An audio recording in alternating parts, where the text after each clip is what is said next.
Can dogs eat lentils? I've given my dog a small amount of lentils occasionally, and he seemed to digest them fine, but I always monitor for any adverse reactions. Are lentils gluten-free? I've never had an issue with lentils causing gluten problems, as they're naturally gluten-free, which is great for those with sensitivities. What do lentils taste like? Lentils have a mild, earthy flavor that I find versatile and comforting, especially in soups and stews. Are lentils good for dogs? I've found that lentils can be a healthy addition to my dog's diet in moderation, providing protein and fiber. Are lentils low FODMAP? I've enjoyed low FODMAP lentil recipes, but I make sure to check for specific tolerance levels since individual reactions can vary. Can chickens eat lentils? Chickens in my backyard have pecked at lentils with no issues, enjoying them as part of their varied diet. Can you cook lentils in a rice cooker? I've used a rice cooker to cook lentils successfully, making meal prep a breeze. Do lentils go bad? Lentils have gone bad in my pantry before, so I always check for any off smells or mold before using them. What to eat with lentil soup? I love pairing lentil soup with a slice of crusty bread or a fresh salad for a balanced meal. Can cats eat lentils? I've occasionally shared a small amount of lentils with my cat, though I'm cautious to avoid any digestive upsets. How many calories in lentil soup? I've found that a serving of lentil soup typically contains around 150 to 200 calories, making it a filling yet moderate option. Is red lentil pasta healthy? Red lentil pasta has become a favorite of mine for its healthy profile and pleasant texture, although I found it cooks a bit differently than traditional pasta. Is lentil soup fattening? I don't find lentil soup fattening. It's a hearty option that can be part of a balanced diet. Are chickpeas lentils? Chickpeas are not lentils. They're a different legume, though they both have similar nutritional benefits. Are lentils acidic?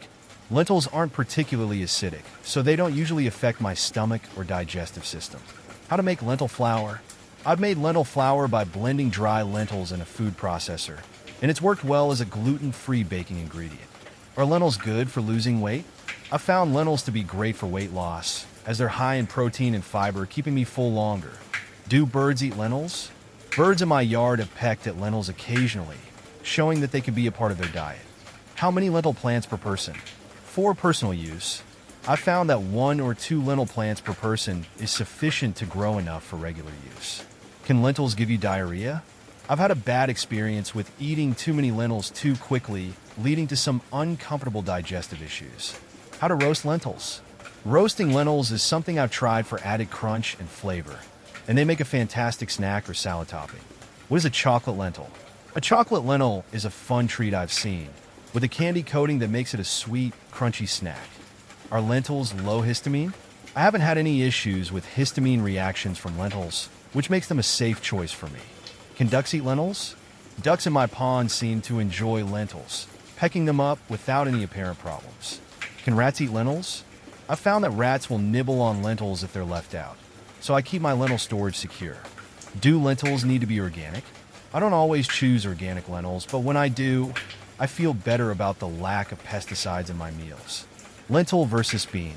When I compare lentils to beans, I find that lentils cook faster and have a more delicate texture, which makes them my go-to for quick soups and stews, while beans often need more time and have a heartier bite. Lentil versus chickpea. In my kitchen, lentils win over chickpeas for their quicker cooking time and ability to blend seamlessly into dishes like curries and salads, whereas chickpeas are great when I want a bit more bite and texture in my meals. Lentil versus legume. For me, lentils stand out within the legume family because of their ease of preparation and subtle flavor, making them a versatile ingredient, unlike some legumes that require longer cooking or special preparation. Lentil versus split pea. I prefer lentils over split peas because they don't need soaking and cook much faster, which is ideal for last-minute meal prep, while split peas, though flavorful, require more time and planning to prepare. Lentil versus quinoa. Lentils are my first choice over quinoa when I'm looking for a more robust, savory addition to my dishes, as quinoa tends to have a slightly nutty taste that doesn't always mesh well with my favorite savory recipes. Lentil versus rice. When it comes to lentils versus rice, I often choose lentils for their higher protein content and ability to absorb flavors from spices and sauces, giving my meals a richer taste and better nutritional punch than plain rice.